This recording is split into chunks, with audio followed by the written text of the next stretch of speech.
Kembali lagi berita yang menghebohkan dan menjadi perbincangan publik yaitu Sue Watson. Dia adalah seorang pendeta, misionaris, profesor, gelar master dalam ketuhanan. Dia mengumumkan bahwa dirinya telah masuk Islam. Ada apa denganmu? Pertanyaan ini kerap diterimanya ketika ia bertemu mantan teman-teman sekolahnya, dan para pendeta ketika mereka mengetahui bahwa dirinya telah memeluk agama Islam. Suatu hal yang tidak mungkin bagi seorang profesor, pendeta, pendiri gereja dan misionaris bisa masuk Islam. Demikianlah reaksi teman-teman saya, dan dia mengatakan bahwa saya tidak bisa menyalahkan mereka atas reaksi mereka terhadap saya. Kisah perjalanannya masuk Islam diawali dengan pertemuannya dengan seorang wanita yang pernah bekerja di Arab Saudi dan dia telah memeluk agama Islam. Sebagai seorang misionaris, tentu saya mencoba untuk bertanya kepadanya tentang perlakuan Islam terhadap wanita. Saya terkejut dengan jawabannya. Jawaban itu di luar dari dugaan saya. Selanjutnya saya mencoba lagi dengan sebuah pertanyaan tentang Tuhan dan Muhammad. Ujarnya, namun temannya itu tidak mau menjawab atas pertanyaan itu. Justru wanita itu mengajak Sue untuk berkunjung ke Islamic Center karena di sana ada orang yang bisa menjawab pertanyaan itu. Sebelum berangkat ke Islamic Center, Sue berdoa meminta perlindungan kepada Yesus.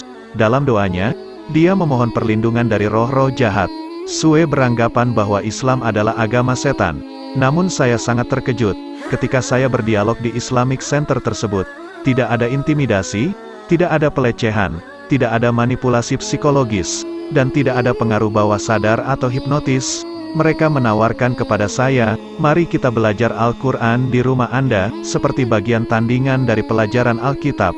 Dia mengatakan bahwa dirinya tidak bisa percaya mereka memberi saya beberapa buku dan memberitahu kepada saya jika ada pertanyaan mereka bersedia untuk menjawabnya. Setelah pulang dari Islamic Center pada malam harinya, saya mencoba membaca semua buku yang mereka berikan kepada saya. Ini adalah buku pertama kalinya saya membaca buku tentang Islam yang ditulis oleh seorang Muslim. Dia mengatakan selama ini saya membaca buku tentang Islam karangan dari seorang Kristen. Hari berikutnya, Sue mendatangkan kantor Islamic Center sesuai dengan janji mereka. Saya mencoba mengajukan beberapa pertanyaannya dan ini berlangsung selama 1 minggu.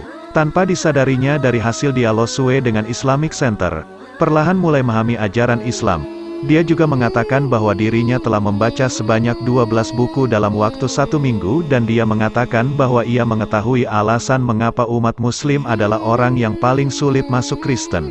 Dia menjelaskan karena tidak ada yang bisa ditawarkan kepada mereka. Dalam Islam ada hubungan dengan Allah, pengampunan dosa, keselamatan dan janji kehidupan abadi.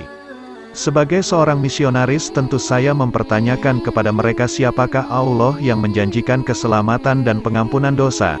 Sue juga mengatakan, kami telah diajari sebagai orang Kristen bahwa Tuhannya umat Muslim adalah Tuhan lain, Tuhan palsu. Padahal Dia adalah Tuhan yang Maha Kuasa. Tiada Tuhan selain Allah dan Muhammad adalah utusannya. Pertanyaan selanjutnya yang tak kalah penting, siapa Muhammad? Sue baru mengetahui bahwa umat Muslim tidak berdoa kepada Muhammad sedangkan umat Kristen berdoa kepada Yesus. Muhammad bukan perantara dan bahkan dilarang untuk berdoa kepadanya. Sue menyadari bahwa doa adalah bagian yang sangat penting dari ajaran umat Kristen dan saya penasaran apa yang didoakan oleh orang-orang Muslim. Sebagai orang Kristen, kami sama bodohnya dengan aspek kepercayaan Muslim ini seperti halnya aspek lainnya.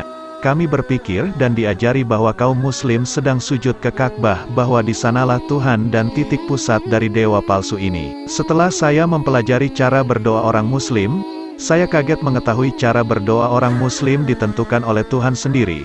Kata-kata doa adalah salah satu pujian dan permuliaan. Salat yang disertai dengan wudhu dalam kebersihan berada di bawah arahan Allah.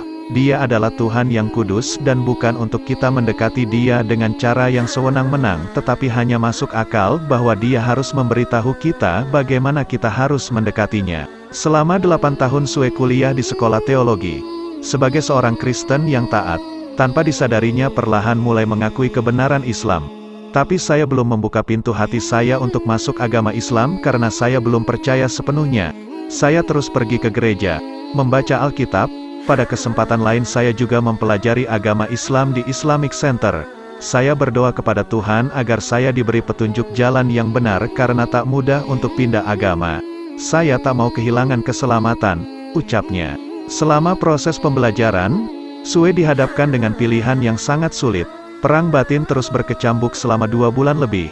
Sue tetap berdoa kepada Tuhan agar diberi petunjuk, hingga akhirnya dia mulai merasa ada sesuatu yang jatuh meresap ke dalam dirinya. Saya lantas terduduk dan itulah untuk kali pertama saya menyebut nama Allah. Ada kedamaian dalam hati saya dan sejak itulah saya mengambil keputusan untuk memeluk agama Islam. Keputusan saya untuk pindah agama bukanlah hal yang mudah, tentu saya akan mendapat reaksi keras dari Dewan Gereja. Setelah masuk Islam, Sue dipecat dari pekerjaan sebagai pengajar di 2 perguruan tinggi kolese teologi dan tidak diakui lagi oleh keluarga suaminya. Pilihannya itu juga disikapi negatif oleh anak-anaknya yang sudah dewasa dan dicurigai oleh pemerintahnya sendiri. Tanpa adanya kekuatan iman, mungkin saya sudah tak sanggup menghadapi itu semua, ujarnya.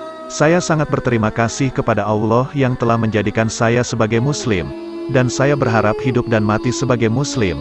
Setelah masuk Islam, Sue menggantikan namanya menjadi Hadijah Watson.